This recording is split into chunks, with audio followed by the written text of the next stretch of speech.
pangalawa, binabantayan ko at laging tumatakas kung punta dun sa girlfriend. Sabi ko, umalis muna tayo dun sa bahay natin, dun muna tayo sa ano, kasi... Malaki sa girlfriend ang kanak mo? Hindi, kasi inumpa ko sila ng, di po ba yung tindahan namin, nasa baba. Ayun, umupa kami ng bahay para malapit sila, kasi tatlong lalaki yung anak ko eh. Binabantayan ko yung pangalawa kasi tinutulog sa girlfriend niya. Ayaw mo mag-asawa na siya? Ayaw ko nga kung mag-asawa sana mo. Ba't ilang taon na ba siya? 23 na. Bata pa. Ngayon, lagi Ano naman mag-asawa? ako tinatakasan dahil madali lang ako makatulog sa gabi. Kaya Ah. sabi ko dito, parang gumastos lang tayo. Natatakasan. Ay, baka naman mahal-mahal ng anak mo yung girlfriend niya. Eh, inaano naman po nga, nagkaanak na nga po sila eh. Ah. Kaya nung nalaman namin buntis, sabi ko, wala naman tayo magagawa na eh. Kasi isang taon, huli na tayo sa bahay natin.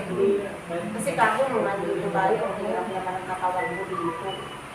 Sabi ko, ano, sabi ko baka naman, kasi tinutulugan namin double deck. Sabi ko, mainit pa kayo dito eh. Sabi ko, gano'n. Opo. Oh, di bumalik ka na lang sa bahay niyo. Sige. Ayusin. Umupo ka rito, te. Lagi kong bakuan. Relax lang. Pero anong pakiramdam mo ngayon? Okay na po ako. Bago na. Yung binabantayan ko, nag-asawa na rin daw. Kababantay mo sa mabantay. Hindi na siya tatakas. Hindi mo na siya hawak ngayon. Ganun taga mga kabataan natin. Pag lalo mong hinihipitan, lalo nagiging agresibo. Order mo na sa lipa. Hinayaan ko na lang. Order. Ano na yan? Baka mahal niya yung girlfriend niya, asawa niya. Siguro. Siyempre, tatakas ba yun? Kung hindi niya mahal? Kaya mo lang, te. Relax lang. Siguro, yun ang paborito mong anak. Hindi naman po. Lahat naman sila. Kung anak mo lalaki, hindi ko mag-asawa eh. Yung panahon. Relax lang. Yung anak kong pangalan, ang tinutulak ng mag-asawa, ayaw. Eh, huwag mong titulak yung ayaw. Ayaw mo siya. Oo. Wala pa siya nakikita eh. Wala pa nakakabihat sa puso niya. Tigas. Parang Nag-frozen din. parang natutulog sa matigas na bagay. Bakit? Relax lang. Ayusin na natin yan. Tanggal na yung nagdarasal sa'yo. Gumana pakiramdam mo. Salamat sa Diyos. Dito kami sa Atay ng daliri mo ha. Gana mo lang, Che. Mamaya, kung puro lalaki anak mo, puro babae naman ang pag mo. So, tapos di mo na mapapansin yung anak mo lalaki. Doon ka na sa ako ngayon. papa ng papa ng asawa kasi po. Sunod, nagulat ka, puro ako mong babae. Diba? Puro ako mong babae. Sige, umalis ka na rito. Akin mo na to, kapal ito. Relax.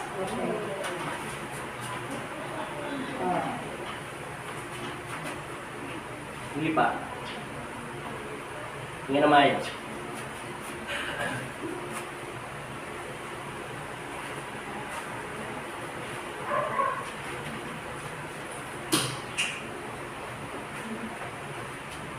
Taga saan ka, Rizal? Ikaw, sa doon ka rin nakatrate? Sa Antipolo. Ano mataas yung lugar sa Antipolo? Opo. Ano yung mga pumupunta doon? Street, kaibigan yan. Dato lang, ako lang. Relax. Ilangot mo na. Kaya lang. Huwag mong galawin. Kung ilangan. Sabayan lang. Okay. Sunod mo na. Relax lang. Okay. Relax. Straight pa. Matigas masyado. Ganito. Hindi, hawak mo. Pato. Yan. Mukhang baliktad eh. Yan. Relax mo lang iskuti. Relax lang. Sandali. Sige pa. Sige. Sige pa. Bagsak mo na. Okay. Hindi na maayos. Tutunog lahat yan, te. Ay, mambot na. Pagod. Sobrang pagod niya. Kaya mo na yung nagdarasal sa'yo. Tayo.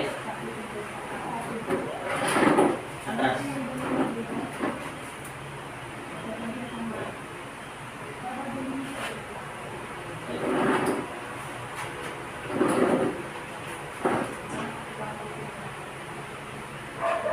Hinga. Relax. Hindi, huwag mo ko itutulak. Relax. Oh. Hinga. Sapa. Tama na. Okay.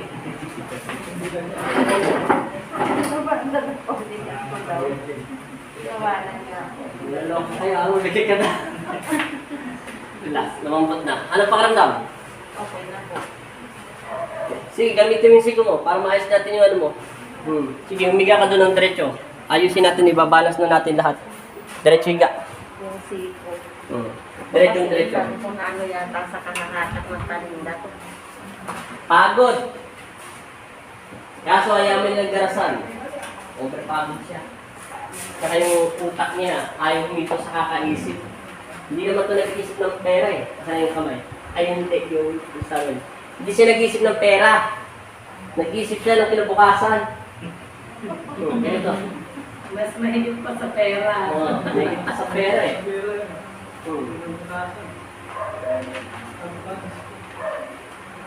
Yung iniisip niya.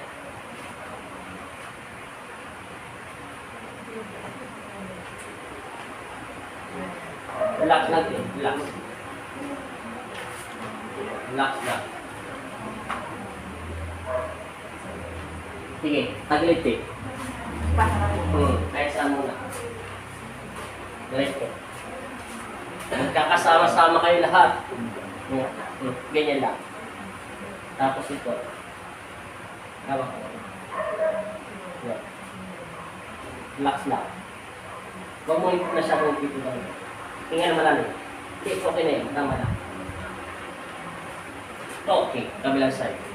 Nagtutunugan yung mga buto niya.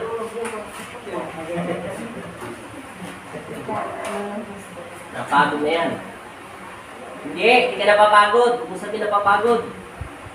Relax. Ito po. Ayun po. Yan. Yan. Tama na. Okay. Ito. Ano paramdam? Sige. Upo ka muna.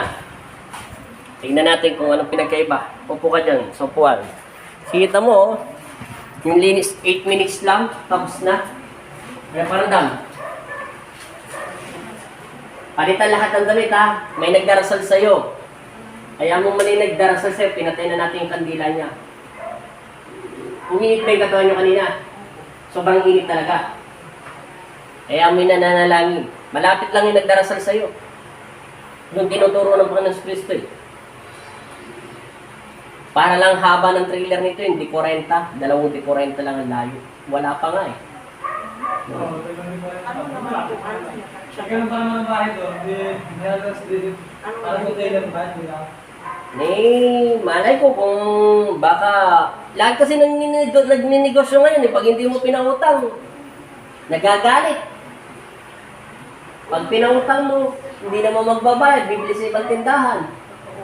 Ama. Totoo yun, dahil nagtinda na dati ng asawa ko eh. Titinda siya. Tapos di mo naman sinisingil, doon mo nakikita, meron naman siya. Matres lang naman kayo mura. Isa lang naman yung pinagkuhanan nyo. Nagtatago. Kagawa pa na sakit. Sleep na eh.